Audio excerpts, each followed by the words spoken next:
ये केस है ए.के. गोपालन versus state of Madras. India को आज़ाद हुए अभी कुछ ही साल हुए थे और कॉन्स्टिट्यूशन एनफोर्स हो चुका था that guarantees the fundamental rights to every citizen of India. Meanwhile there was a person जिनका नाम था अय्यल्याथ कुट्टियारी गोपालन।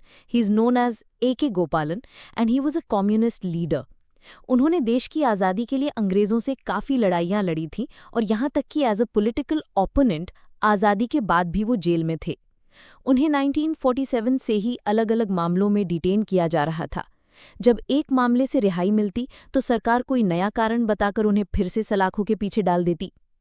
आखिरकार 1950 में सरकार ने एक नया कानून बनाया, निवारक निरोध अधिनियम यानी कि प्रिवेंटिव डिटेंशन एक्ट।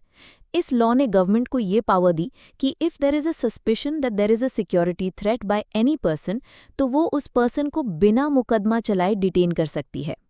इसी कानून के तहत मद्रास गवर्नमेंट ने गोपालन को फिर से गिरफ्तार कर लिया। गोपालन के लिए ये आज़ादी एक पिंजरे जैसी थी।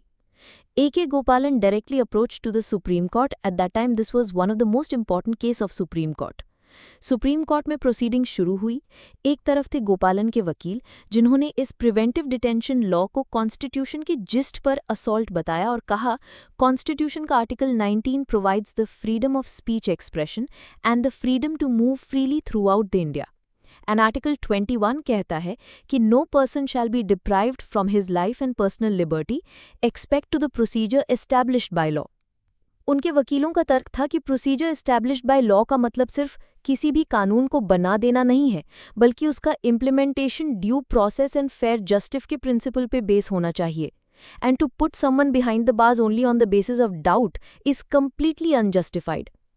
On the other side, the party was Madras government and Indian government. They contended national security should be paramount and हमने एक प्रक्रिया को फॉलो किया है and didn't violate the Article 21 है।